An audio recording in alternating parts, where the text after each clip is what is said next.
네, 이번 시간에는 하천 생태계의 건강성에 대해서 공부하겠습니다.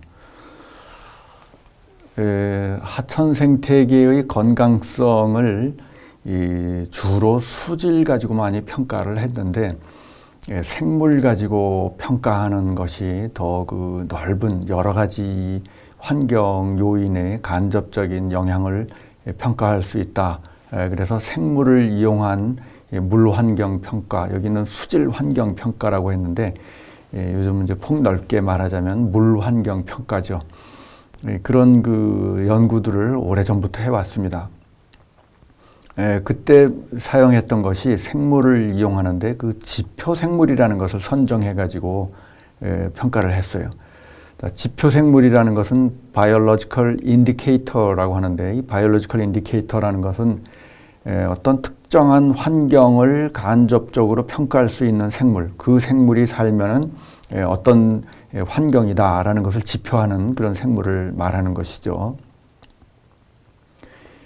그 화학적인 조사 외에 이 생물을 이용하는 이유는 뭐냐? 우선 육안으로 관찰이 가능한 생물을 조사하는 경우에는 비교적 좀 간편한 것이 있습니다. 특별한 뭐 기계가 없이도 조사가 가능한 그런 측면이 있고, 또 시간과 노력, 비용이 적게 든다. 과거에는 이것이 맞는 그 이유였습니다. 그러니까 수질 분석이 좀 어렵던 그런 시절에는 생물을 육안으로 관찰하면서 평가하면은 간단하다 이렇게 생각을 했는데, 요즘은 이제 수질을 분석하는 기계들이 점점 많이 발달해서 오히려 수질을 측정하는 게 더 쉽고 생물을 조사하는 것이 더 많은 시간과 노력과 비용이 드는 그런 상황이 됐습니다. 근데 중요한 것은 뭐냐면, 생물은 과거의 오염 상황을 반영한다는 거죠. 생물이라고 하는 것은. 수질은 어느 한순간에 지나가는 거죠. 그 순간의 수질을 말하는 것인데, 거기에 사는 생물은 오랫동안 살았으니까 뭐 일주일, 이주일, 적어도 한 달, 두 달 이런 그 긴 시간 동안의 환경 요인을 다 반영한다. 거기에서 생존할 수 있느냐 없느냐가 판정이 됐기 때문에 그 장점을 가진다는 거죠. 과거에 일어났던 일들의 누적된 결과다 이런 뜻이죠. 그런데 이 단점은 생물을 동정하는 게 이제 점점 어려워졌죠. 전문가가 점점 줄어들고 전문가들이 그 인건비가 많이 들고 해서 요즘은 좀 어려워졌습니다. 그리고 생물이 줄었는지 왜 줄었는지 이런 것을 좀 파악하기가 어려운 경우가 많습니다. 그래서 간접적인 평가 방법이다. 지표 생물로 사용하는 것은 어떤 생물들을 사용했느냐면 플랑크톤, 부착조류 이런 걸 썼고, 저서생물, 이 저서생물을 제일 많이 사용했어요. 저서생물. 그 다음에 어류도 있습니다. 그 저서생물을 많이 사용한 이유는 이 플랑크톤이나 조류에 비해서 그 환경 요인, 산소 부족 이런 것에 대해서 더 민감하죠. 산소 부족 같은 데는 그 플랑크톤은 비교적 좀 반응을 하지 않는데 저소동물은 많이 반응을 합니다. 그런데 어류들은 자꾸 돌아다니니까 그 환경이 나쁠 때 피해 다니는 회피 능력이 있죠. 그래서 회피 능력이 없고 그 자리에서 오랫동안 사는 이 저소동물을 생물 지표로 많이 사용했습니다. 생물을 이용한 그 수질오염 판정 뭐 이런 이름으로 이제 많이 연구를 했는데, 급수 예를 들어서 1급수, 2급수, 3급수 해서 물의 상태를 보면은 아주 맑은 계곡수, 좀 깨끗한 물, 약간 흐리다, 뻘이 많다, 정체성이다, 물이 아주 산소가 부족해서 검은색이 나고 악취가 난다, 뭐 이런 단계로 나누어서 평가를 할 수가 있습니다. 이때 저소동물은 어떤 것들이 사는가? 그 계곡수의 경우에는 작은 하천에 많이 사는 강도래, 날도래, 하루살이, 뭐 엽새우 이런 것들이 살게 되고, 하류로 내려가면은 수질이 좀 오염이 되면은 거머리 뭐 이런 종류 실지렁이 이런 것들이 늘어나고 최종적으로 실지렁이와 깔따구만 남는 것은 이 산소가 없는 데서도 잘 견디는 내성이 강한 종류입니다. 이런 종류가 많이 살면은 거기는 산소가 아주 부족한 오염이 많이 되는 곳이다. 하수에 의한 오염이 많은 곳이다 하는 거죠. 어류를 보면은 상류에 사는 버들치, 열목어, 뭐 산천어 이런 것들이 최상류 맑은 물에 사는 것이고, 그 다음에 피라미는 한 중간 정도 되고, 그 다음에 붕어, 잉어, 메기 이런 것들은 좀 정체수역에 좀 많이 살고 산소가 좀 부족해도 내성이 좀 있습니다. 그런데 산소가 그래도 완전히 없어지면은 물고기가 이제 살 수 없는 환경이 되죠. 실지렁이나 이런 것들은 산소가 없을 때 생존이 가능한데 물고기가 없으면 더욱더 번성합니다. 물고기가 잡아먹질 않으니까. 그래서 물고기가 없는 곳에서 내성을 가지고 크게 번성하는 종류다 하는 거죠. 이렇게 해서 그 생물의 종류를 가지고 어느 정도 이 수질을 판정할 수 있는 근거가 된다 하는 거죠. 그 수질 중에도 산소가 있느냐 없느냐, 얼마나 그 BOD가 높고 산소가 높으냐 이런 걸 지표로 쓴 그 사례가 이 세프로비시티 시스템입니다.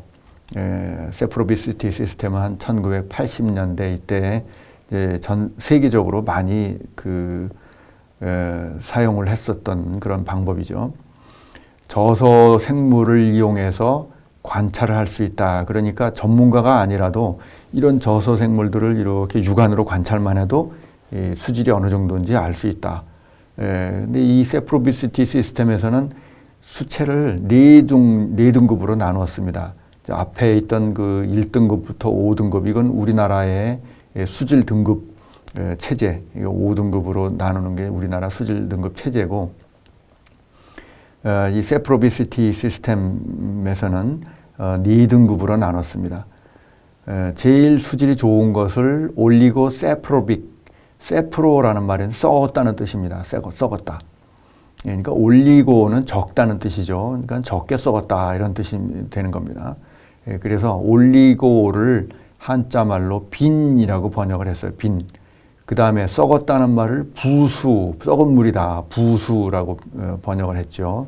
그래서 빈 부수성은 적게 썩은 물이다, 올리고 세프로빅 워터다 이런 말입니다. 청정수역이죠. 산소가 아주 풍부한 곳, 이런 그 계곡에 사는 생물들이 사는 환경을 말합니다.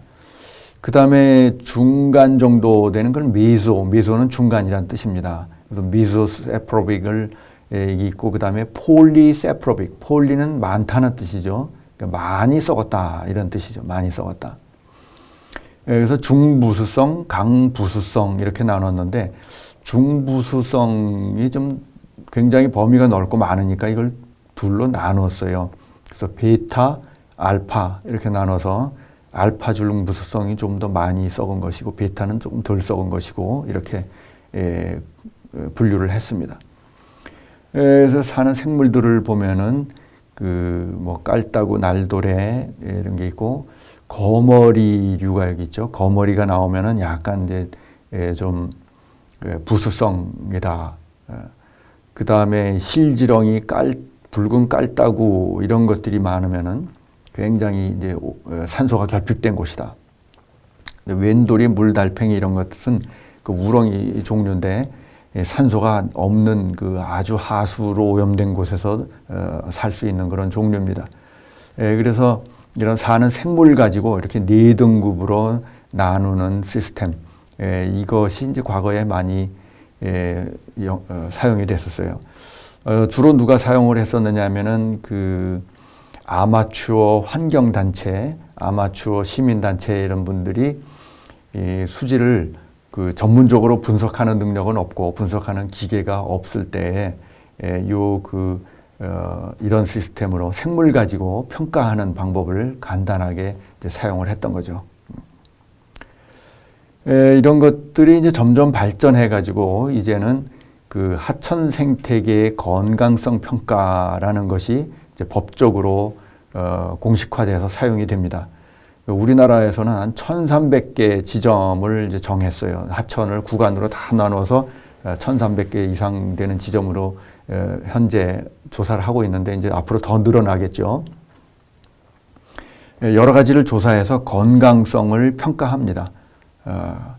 그때 그 건강성 평가에 사용하는 그 항목이 뭐냐 하면은 부착조류, 저소동물, 어류, 또 수변 및 서식 환경 뭐 이런 것들이 조사가 됩니다.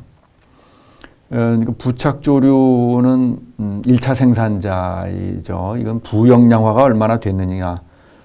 부영양한, 그러니까 인이 많이 들어오고 조류가 많이 성장하는 그런 환경인가를 이 부착조류 가지고 평가를 하고, 저소동물은 주로 이 산소에 민감하기 때문에 이 산소 고갈이 얼마나 되는가에 그 영향을 평가합니다. 산소 고갈은 그 하수가 유입하면 산소가 고갈되죠. 또 부착조류가 너무 많아져도 산소가 고갈될 수가 있습니다. 이런 것들이 평가가 되고, 그 다음에 어류 지수가 있는데, 어류는 이 저소동물보다는 좀 더 넓은 여러 가지 요인의 영향을 받습니다. 산소 고갈도 물론 영향을 받고, 그 외에 수질, 뭐 탁도라든가 이런 것에도 영향을 많이 받고, 또 중요한 게 이 물리적 교란의 영향을 제일 크게 받아요. 물리적 교란이라고 하는 것은 여기 네 번째 수변 및 서식 환경 지수 있죠. 제방이 있느냐, 제방이 가파른가, 또는 하천이 얼마나 폭이 좁혀져 있는가. 폭이 좁혀져 있다는 것은 제방이 직선화됐다는 뜻입니다. 그러니까 서식지가 단순화되죠.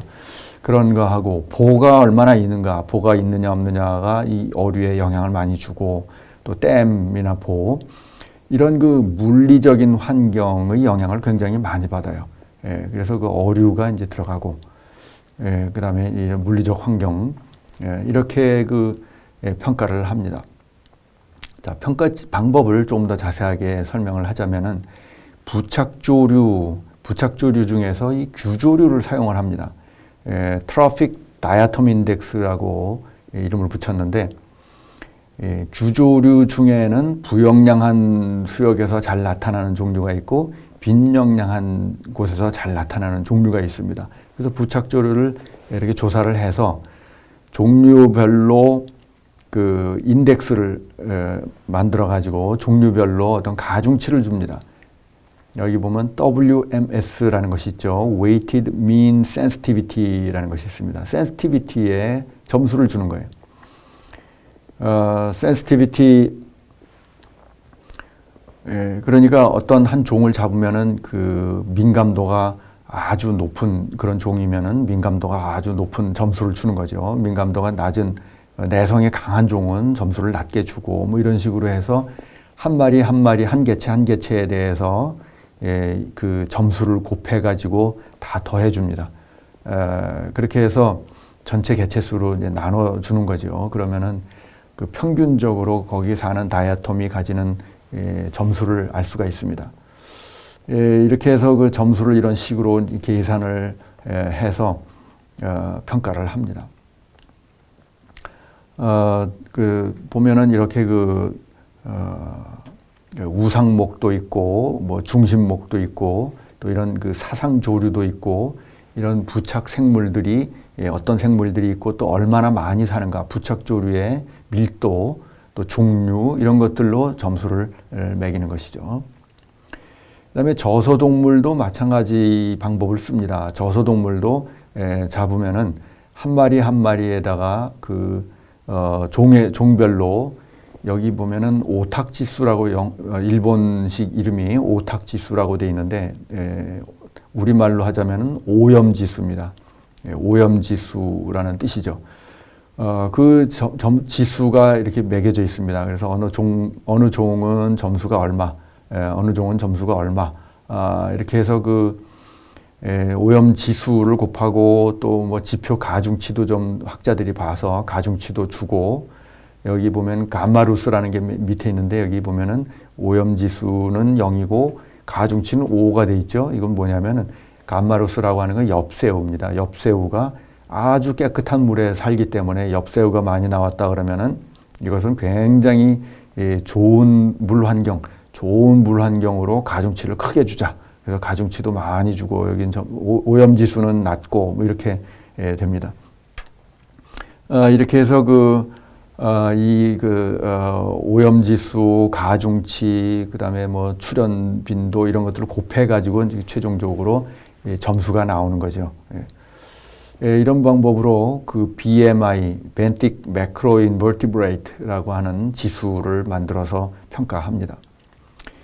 어류의 경우는 어떤 것이 지표가 되느냐 하면 여기 그 지표들을 지금 사용하고 있는 지표를 8가지를 써놨습니다. 자, 어류 군집은 그럼 어떤 군집을 우리가 건강한 군집이라고 볼 수 있는가? 거기에 이제 척도가 되는 것이 우선 총 종수가 많으면은 거기 어류 군집이 좋다. 다양한 종이 많이 산다. 그 다음에 여울성 저소종이라고 되어 있습니다. 이건 뭐냐면 여울에 사는 이 저소종들은 산소 농도가 높아야 살 수가 있습니다. 그래서 산소가 많이 부족한 BOD가 높고 바닥에 뻘이 막 토양 침식이 심해서 뻘이 들어오고 이러면은 이게 줄어들어요. 그래서 여울성 저소종이 들어온다는 것은 결국은 이게 민감종입니다. 여기 세 번째 또 민감종수가 또 따로 있죠. 여울성 종도 결국은 이제 민감종하고 약간은 중복이 됩니다.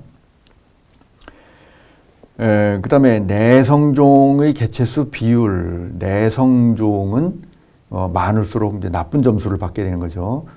붕어, 잉어 뭐 이런 것들은 내성종입니다. 그 다음에 잡식종도 내성종이에요. 대부분이 잡식종은. 그래서 잡식종이 많으면 이것도 이제 점수가 나쁘고, 또 충식종은 대부분 민감종입니다. 충식종 어류는 여울에 사는 물고기들이 많고 민감종이 많아요. 그래서 충식종이 많으면 그건 이제 점수가 아주 좋은 건강성 있는 높은 군집이라고 볼 수가 있는 거죠. 또 국내종이라는 것이 있습니다. 국내종이 있고 외래종이 있는데 국내종은 좀 민감하고 외래종 중에서 우리나라에 생존한 것이 배스와 블루길인데 굉장히 내성이 강한 종입니다. 그래서 이 국내종이 많은 것을 높은 점수를 준다. 그 다음에 또 비정상종이라는 것이 있습니다. anomality라고 하는데 몸에 기형이 생기는 거죠. 몸에 기형이 생기거나 손상된 개체 이런 것들이 많으면 뭔가가 수질이 나쁘다. 그럴 가능성이 있다고 평가하는 겁니다. 이렇게 해서 대체로 이제 종이 얼마나 많으냐, 민감종이 얼마나 많으냐. 그 민감종은 주로 여울에 사는 종, 국내 고유종 이런 것들이 민감종이 많아요. 또 충식종 이런 게 민감종이고 잡식성, 외래종, 내성종 이런 것들은 많으면 점수를 나쁘게 주고 이렇게 해서 어류 건강성을 평가합니다. 민감종 어류들은 이제 이런 계곡에 사는 물고기들이죠. 계곡에 사는 물고기들이고 내성종은 이렇게 가물치, 붕어, 뭐 이런 미꾸라지 이런 종류들입니다. 그다음에 비정상 개체는 이렇게 피부에 병이 생겼거나 어떤 병변이 있는 그런 육안으로 확인되는 개체, 지느러미에 이렇게 피가 뭐 있다든지 지느러미가 뜯어져서 없어졌다든지 피부병이 생겼다든지 이런 개체 비율이 지표가 됩니다. 그다음에 수변 및 서식 환경 지수 이것은 뭐냐면 하천의 형태, 물리적인 요인, 지형적인 요인을 평가하는 겁니다. 자연적인 사주, 물 흐름에 의해서 자연적으로 사주가 생기면은 하도가 다양하다는 뜻이에요. 하도가 제방을 만들어서 하천을 직선화하면은 이 사주가 생기지는 않습니다. 똑바로 흘러가면서 균일한 서식지가 만들어지죠. 그런데 하천이 이렇게 구불구불 사행을 하면은 이 구부러지는데 부딪히는 곳은 암반이 생기고 그 반대쪽은 사주가 만들어집니다. 그러니까 자연적인 사주가 생겼다는 것은 물 흐름이 자연적으로 구부러지도록 내버려 두었다. 그러니까 하도가 자연형이다. 하도의 자연성이 잘 보존됐다 이런 뜻이죠. 하도 정비 및 하도 특성의 자연성 이런 항목이 있습니다. 이건 뭐냐면 하도를 자연적으로 물이 흐르도록 내버려 두었는가 아니면은 인위적으로 제방으로 하도를 좁히고 또 바닥을 파거나 그 하천변에 돌을 놓아서 직선으로 만들거나 하면은 그게 이제 하도의 자연성이 낮아지는 거죠. 그 다음에 유속 다양성, 구간 내 유속의 다양성, 유속이 빠른 곳, 느린 곳이 섞여 있다는 거죠. 결국은 이 세 가지가 다 같이 연관이 돼 있는 겁니다. 그러니까 하도가 꾸불꾸불하고 넓고 자연적으로 내버려 두면은 이 사주도 생기고 자연성이 생기고 유속도 다양해지고 그런 거죠. 거기서 이런 것들을 결정하는 데 가장 큰 핵심적인 요소가 하천의 폭입니다. 하천의 폭. 그래서 하천이 얼마나 폭이 넓은가. 그 다음에 저수로 하안공, 이건 뭐냐면은 왜 우리나라는 그 하천에 제방이 있고 가운데 물이 흐르는 곳이 또 있습니다. 거기 물과 육지가 만나는 곳이죠. 물론 큰 비가 오면은 수위가 높아져서 이제 주변이 다 침수가 되는데 저수기 때는 가운데 조금만 흐르게 됩니다. 그 물가에 인위적으로 어떤 공법으로 하안공을 만들었느냐 하는 거죠. 왜 그러냐 하면은 이 물과 육지가 접촉하는 면에 경사가 완경사일수록 생태학적으로 좋습니다.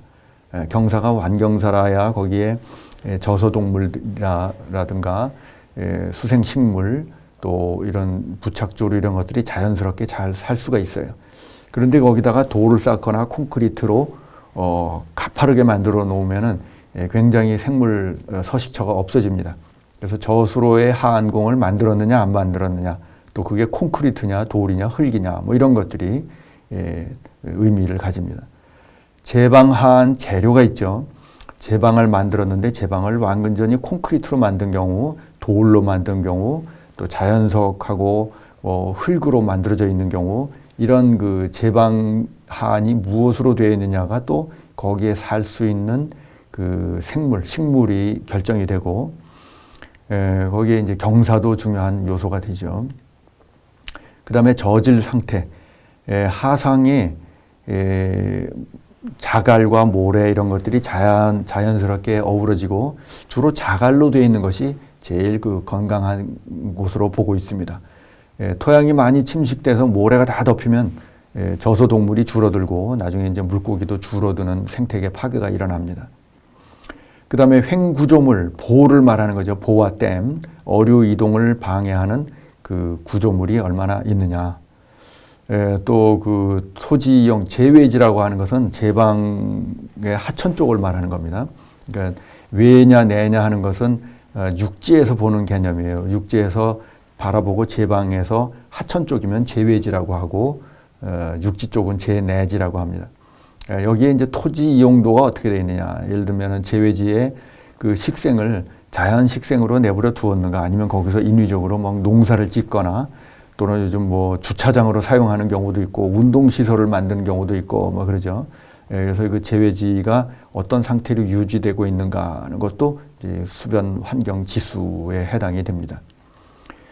또 제내지도 그 산림이라든가 자연 식생이 있으면은 동물이 거기 서식하면서 하천으로 오갈 수가 있습니다. 그러니까 하천 생태계와 산림 생태계가 연결이 되는 거죠. 그런데 거기에 제내지에 예를 들어서 큰 도로가 있다든가 완전히 포장된 그런 도시가 있다든가 하는 경우에는 그 주변의 육상 생태계와 연결이 되질 않습니다. 그러니까 횡적 연결이 차단되는 생태학적인 그로 나쁜 그 효과가 나타나는 거죠. 그래서 이런 여러 가지 항목들이 이 하천의 서식 환경을 평가하는 지표들입니다. 그래서 이런 다양한 것들을 정량적으로 또는 정성적으로 평가를 해요. 여기는 1등급, 2등급 뭐 이렇게 해서 쭉 전부 점수를 합산해서 이 서식 환경 지수가 몇 점이다, 몇 등급이다 이렇게 평가를 합니다. 그 부착조류의 양을 가지고 하천의 부역량화를 평가하는 이것은 우리나라에서만 쓰는 게 아니라 외국에서도 다 많이 사용하는 그런 기준인데 부착조류의 양, 양이 클로로필로 보았을 때 1제곱미터당 100mg 이상이면은 좀 부영양이고 그 이하면은 빈영양 수역이다. 뭐 이렇게 그 부착조류의 양을 가지고 평가하기도 합니다. 그 부영양 수역이 되면은 부착조류의 양만 많은 게 아니라 종류도 좀 변해요. 이 사상체의 녹조류나 남조류들이 좀 늘어나는 경향이 있습니다. 그 외에 그 유기물 오염 수역, 그러니까 여기는 무기영양 염류가 있느냐 없느냐 가지고 따진 것인데 유기물이 많이 들어가면은 부착생물 중에 이 조류의 곰팡이 박테리아가 많아집니다. 그러니까 이것은 오토트로프이고 곰팡이와 박테리아는 헤테로트로프죠. 그러니까 유기물이 많이 들어가면 그 유기물을 먹고 사는 헤테로트로프가 많이 늘어납니다.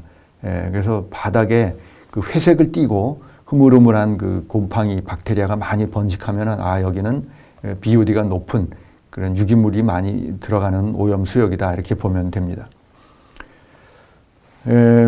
마지막으로 하천 생태계 복원 방향에 대해서 몇 가지를 열거해 봤습니다.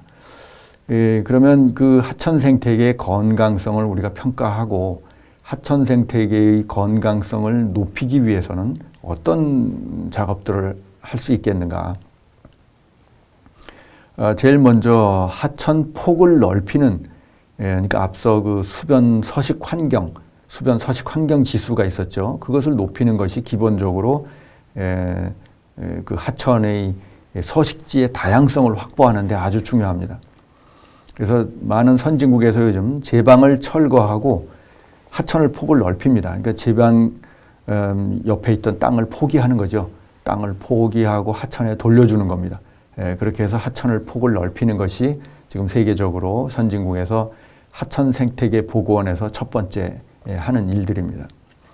그 다음에 보철거, 이 보가 그 어류의 이 종적 이동을 차단하기 때문에 그 어류 생태계의 복원을 위해서 매우 중요한 일이다.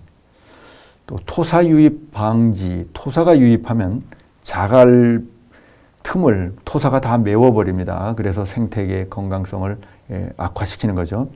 그러니까 자갈 틈이 전부 메워지면 그 자갈 틈에 사는 수소곤충이 없어집니다. 그 수소곤충이 없어지면 그걸 먹고 사는 물고기가 없어지는 거죠. 그래서 토사 자체는 독성은 없는 것인데 물리적으로 이 어류의 먹이가 되는 수소곤충의 서식지를 없애가지고 결국은 그 동물 생태계가 많이 훼손되는 결과를 가져옵니다. 그 다음에 하수의 인제거, 이건 뭐냐면 그 부착조류가 많이 번성하는 부영양화 현상이 나타난다고 했죠. 그것을 막기 위해서는 하수를 생물학적 처리만 해서는 그 인을 제거하지 못하기 때문에 인이 많이 들어가서 부착조류가 많이 늘어납니다. 그래서 하수 처리를 화학적 처리까지 해서 인을 제거하는 그런 것이 필요하다. 또 퇴비 유출 방지, 퇴비에는 인이 굉장히 많이 함유되어 있습니다. 비슷한 개념이죠. 이것은 생활 하수에서 인을 제거하는 것이고 이것은 그 농경지에서 유출되는 인을 제거하는 거죠. 그 다음에 유량 변동 자연화, 이것은 뭐냐면 댐을 만들어서 물을 차단하게 되면은 유량을 조절하게 됩니다. 그래서 유량을 조절하다 보니까 원래 자연의 유량이 아니다라는 거죠. 예를 들면 우리나라의 하천은 원래 홍수가 있고 가뭄이 있습니다. 그 홍수가 있고 가뭄이 있는 곳에 잘 적응되어 있던 물고기들입니다. 우리나라의 동물이나 뭐 수소곤충 이런 것들도 홍수가 지면 막 떠내려가요. 그리고 홍수가 지나고 나면은 돌 틈에 막 숨어 있던 개체들이 다시 나와서 살고 물고기도 피신을 하고 뭐 이러는 거죠. 그런데 유량이 홍수 가뭄을 없애버리고 유량이 일정해지면은 원래 우리나라 그 고유 생물들이 경쟁력을 가지지 못합니다.